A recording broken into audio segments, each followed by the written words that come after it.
তোমরা দেখছি বাড়ি থেকে কুরুক্ষেত্রের মাঠ বানিয়ে ছাড়লে। তোমরা বুঝি এইভাবেই এই বাড়িতে থাকো, প্রতিনিয়ত এর সঙ্গে ঝগড়া করো? দেখুন না জ্যাঠামশাই, এটাই যেন এবারই রেওয়াজ হয়ে গেছে। সব সময় এরকম চলতে থাকে, কেউ কাউকে মানে না। এই রেওয়াজটা তুমি চালু করেছো শুভ, তোমাকে দেখে অন্যেরা শিখেছে। মিনু তো কিছু অন্যায় বলেনি। মিনুর ছোট ভূমি, সে কিছু অন্যায় করলে তাকে শাসন মিনু করতেই পারে। তাই বলে মেজ বৌমার কথাটা গায়ে লাগবার কি হলো?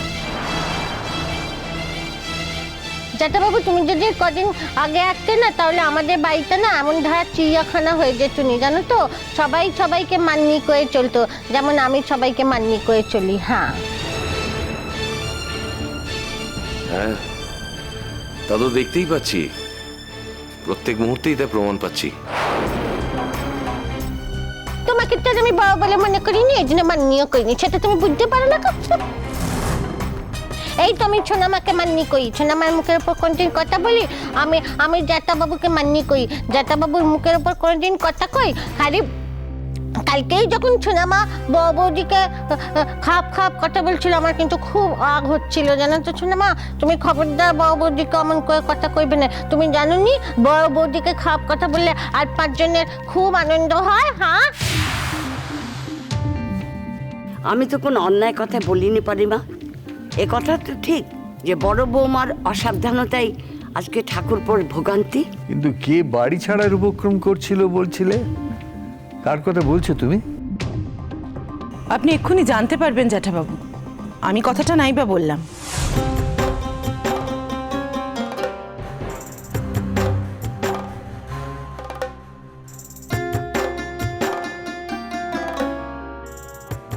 জ্যাঠাবাবু, ও বড় বৌমা, তুমি আজ সকালবেলায় চাটা দিতে ভুলে গেলে কেন?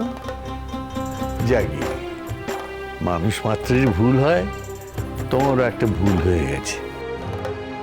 তাই বলে তুমি সকলের থেকে নিজেকে আড়াল করে লুকিয়ে থাকবে কেন? শুধু দেখো, ভবিষ্যতে যেন এরকম ভুল আর কখনো না হয়। জ্যাঠাবাবু, কাল থেকে তো অন্য কারোর হাতেই চা খেতে হবে আপনাকে, তাই আমি আজই আমার সব দায়িত্ব থেকে নিজেকে ছুটি করে নিয়েছি। ও অঞ্জনা রানী, এত সকালে সেজে গুজে কোন চলে যাচ্ছ তুমি? হ্যাঁ, তুমি যদি আমার বাবাকে দেখতে দাও, আমি কিন্তু তোমার সঙ্গে যাবো বাপু, এই বলে দিলুম। হ্যাঁ, আমি এখন বাবাকে দেখতে যাচ্ছি না ঠাকুরজি। তাহলে কোথায় যাচ্ছিস সকালবেলা? তুমি কেন চুপ করে আছো বর্দি? কেন চুপ করে আছো বলো? তুমি কেন বলতে পারছো না তুমি কোথায় যাচ্ছ? কই, আমাদের তো তোমাকে কোনো কথা বলতে কোনো অসুবিধা হয় না।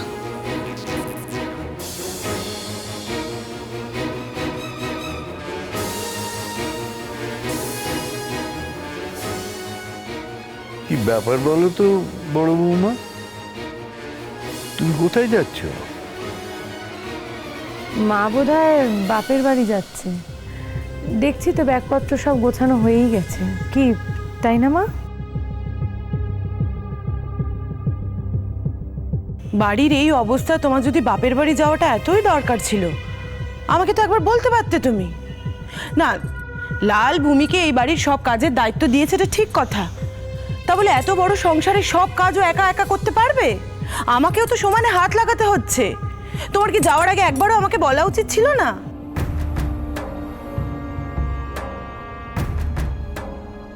না।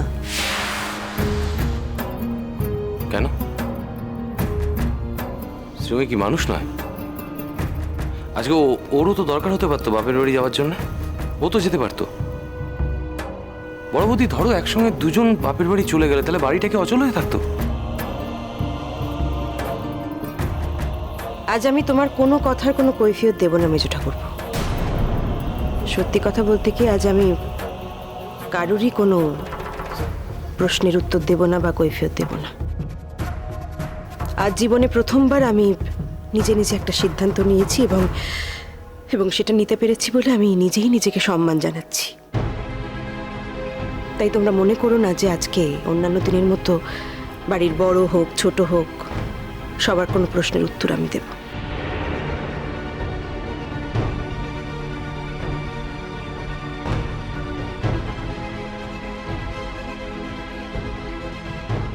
কি ব্যাপার মা, কোথায় যাচ্ছ? সীতাকে বনবাসে পাঠানোর সব ব্যবস্থাই তো হয়ে গেছে। আর সীতা যদি বনবাসে যায় তাহলে লক্ষণই বা বাদ যাচ্ছে কেন? তাই আমি যাচ্ছি। আমি তো তোমাদের কথাবার্তা কিছু বুঝতে পারছি না ছোট। বড় বৌমা, তুমি কোথায় যাচ্ছ? আমাদের মতো মেয়েদের যাবার জায়গা আর কোথায় থাকে জ্যাঠাবাবু? এক বাপের বাড়ি আর এক শ্বশুর বাড়ি। এতদিন শ্বশুর বাড়িতে ছিলাম, এখন আবার যেখান থেকে এসেছি সেখানেই ফিরে যাচ্ছি। আমি আমার বাপের বাড়ি যাচ্ছি।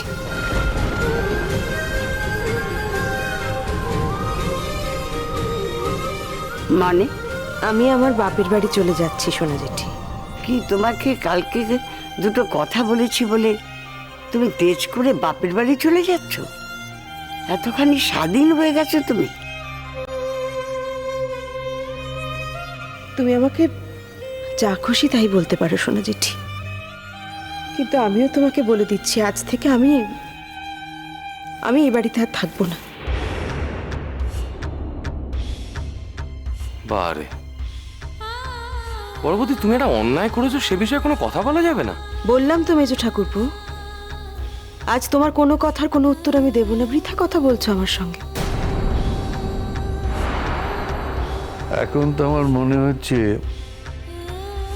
আমি এতদিন পরে ফিরে এসে তোমাদের সংসারটায় ভাঙন ধরিয়ে দিচ্ছি।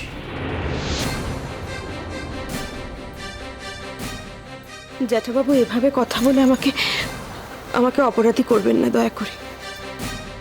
আপনার মতো একজন মানুষ এ বাড়ির যে কত বড় ভরসা তা আপনি কতটা জানেন জানি না, কিন্তু বাড়ির সকলে আশা করি সেটা বোঝে। মুখে না বললেও বোঝে তো বটে। তার মানে আমাদের সব অপরাধী করে তুমি চলে যাচ্ছ, তাই তো বৌমা?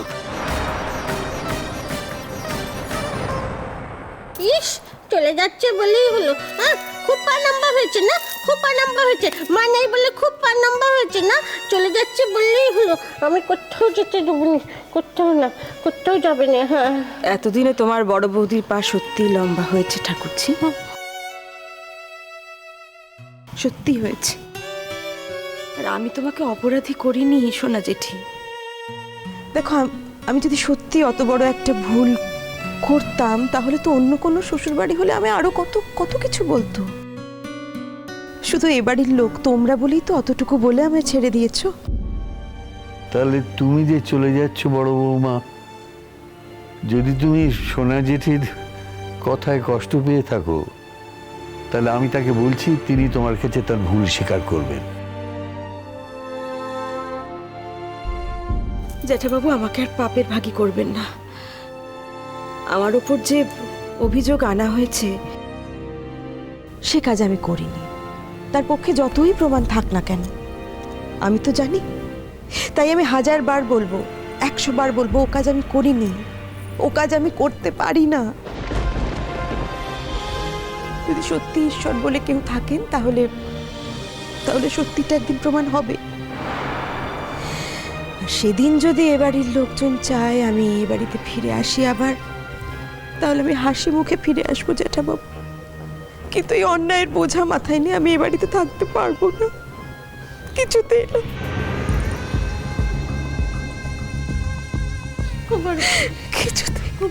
তুমি যেওনি বড়বৌদি, তুমি যেওনি। আমি আর কোনো দুষ্ট করবো না। আমি তোমার সব কথা শুনবো বাপু। আমি আর কোনো অন্যায় করবো না। আমি সব কথা শুনে চলবো। তুমি যেও না, তুমি যেওনি বাপু, তুমি যেওনি। তুমি আমার ছেড়ে কোথাও যেও না।